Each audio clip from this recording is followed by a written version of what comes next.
तो देखो रिंग के कलेक्शन में आइसोमॉर्फिज्म का रिलेशन क्या होता है, एक इक्विवेलेंस रिलेशन होता है, ये प्रूव करना है ना। तो रिंग के कलेक्शन में आइसोमॉर्फिज्म का रिलेशन, जैसे मान लो रिंग है बहुत सारे R dash R double dash, ये बहुत सारे रिंग हैं, ठीक है। तो इनके बीच में एक आइसोमॉर्फिज्म का रिलेशन है, ठीक है। तो आइसोमॉर्फिज्म का जो रिलेशन होता है ये वाला, ये रिलेशन, इस रिलेशन को कहते हैं आइसोमॉर्फिज्म।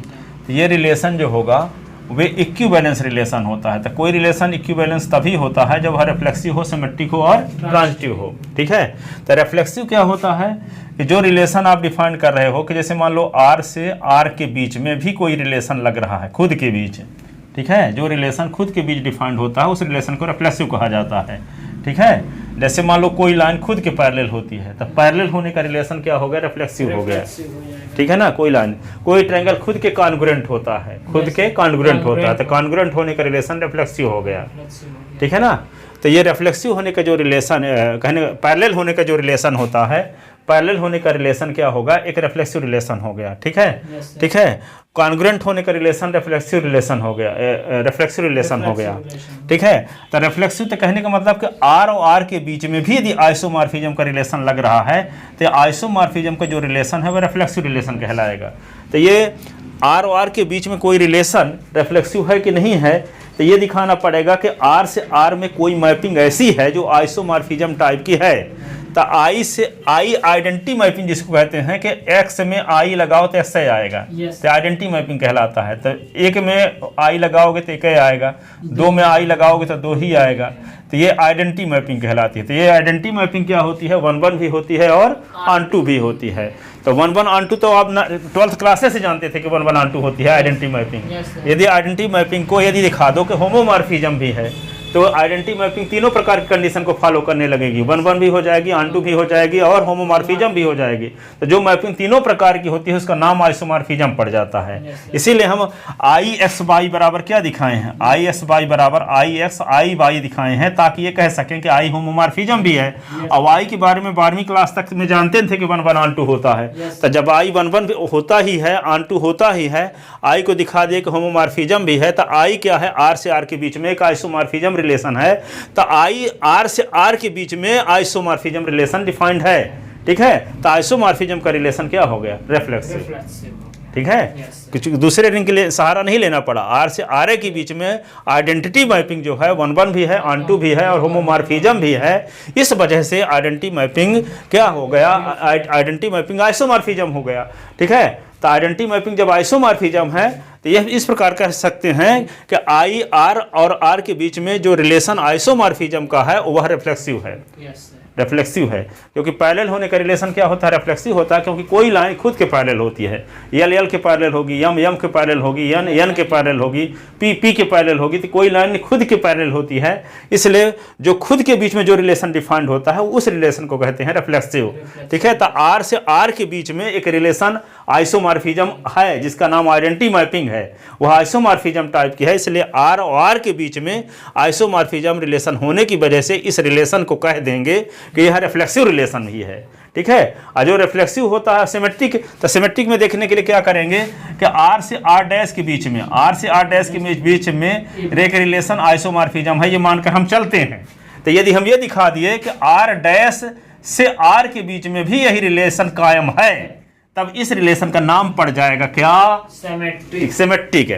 तो आर से आर डैश के बीच में हम मान कर चलते हैं कि आइसोमॉर्फिज्म का रिलेशन है, तो निश्चित रूप से आर से आर डैश के बीच में एक मैपिंग ऐसी होगी जो आइसोमॉर्फिज्म टाइप की होगी।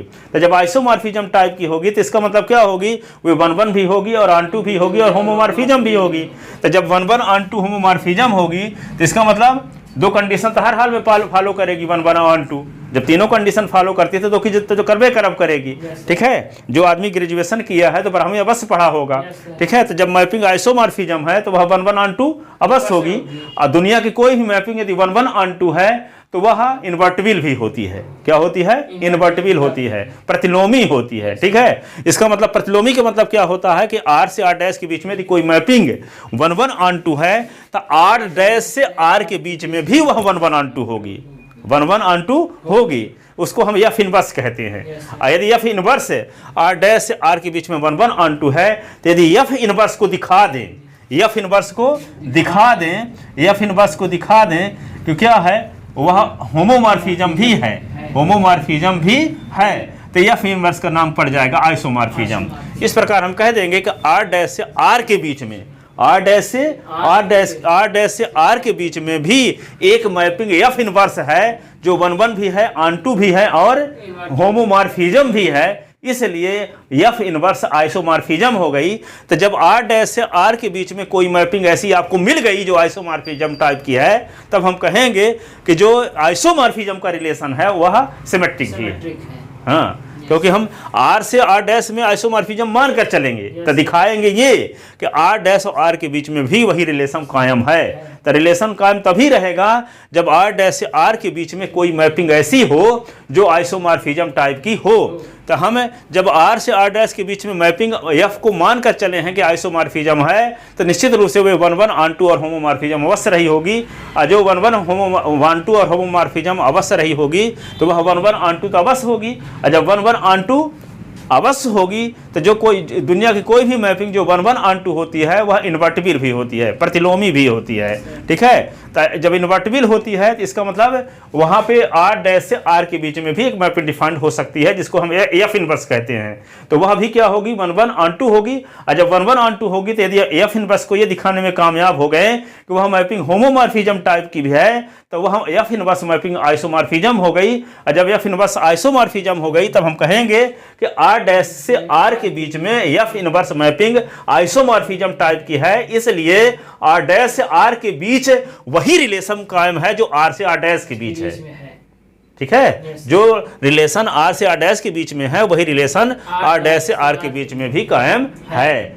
ऐसी कंडीशन में यह रिलेशन का नाम पड़ जाएगा, क्योंकि आप जानते हो कि यदि ए और बी के बीच में कोई रिलेशन आर है तो बी से ए के बीच में ही यही रिलेशन कायम है, तो इस रिलेशन का नाम होता है सिमेट्रिक रिलेशन।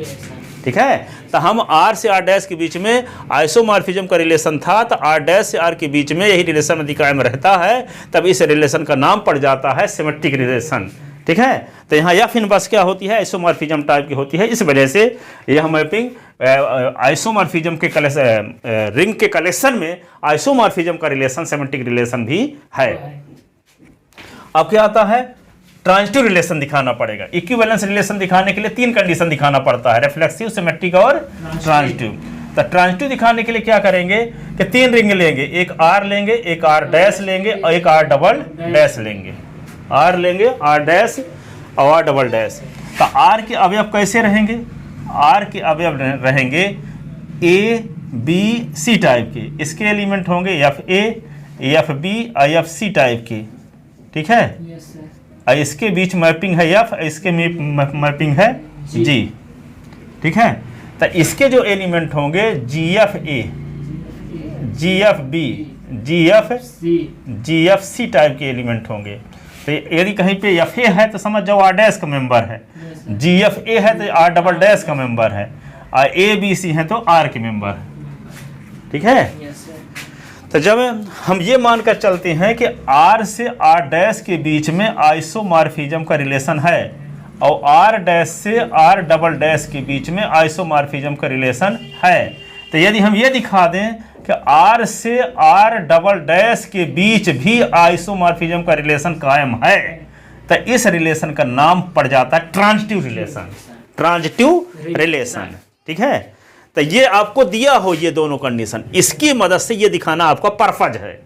ठीक है, तो जब हम ये तो पहले से मानेंगे जब आर से आर डैश के बीच में आइसोमॉर्फिज्म का रिलेशन है तो निश्चित रूप से आर से आर डैश के बीच में एक मैपिंग ऐसी होगी जो आइसोमॉर्फिज्म टाइप की होगी। इसी प्रकार जब R dash R double dash के बीच आइसोमॉर्फिज्म का रिलेशन है तो आर डैश से आर डबल डैश के बीच में कोई मैपिंग ऐसी होगी जो आइसोमॉर्फिज्म टाइप की होगी। मान लेते हैं वह जी है, आर से आर डैश की वाली एफ है, तो ये दोनों एफ मैपिंग आइसोमॉर्फिज्म है और जी मैपिंग भी आइसोमॉर्फिज्म है। तो जो मैपिंग आइसोमॉर्फिज्म होगी वो 1 1 ऑन टू अवश्य होगी। ठीक है, क्योंकि आइसोमॉर्फिज्म के लिए 3 कंडीशन फॉलो करना पड़ता है, 1 1 ऑन टू और होमोमॉर्फिज्म। तो जिसको हम कह चुके हैं कि आइसोमॉर्फिज्म है तो 1 1 ऑन टू अवश्य होगी। और जो मैपिंग 1 1 ऑन टू होती है वह क्या होती है, जैसे मान लो ए से बी के बीच में, आर से आर डैश के बीच में मैपिंग एफ है, 1,1,2 है, आर डैश से आर डबल डैश के बीच जी 1,1,2 है, ऐसी कंडीशन में आर से आर डबल डैश के बीच एक मैपिंग डिफाइंड होती है जिसको GOF कहेंगे अथवा GF कहेंगे, GF कहेंगे, जो आर से आर डबल डैश के बीच डिफाइंड होगी। ठीक है, तो इस मैपिंग, यह मैपिंग भी क्या होगी, यदि ये दोनों ये 1,1,2 है तो यह मैपिंग भी 1,1,2 होती है।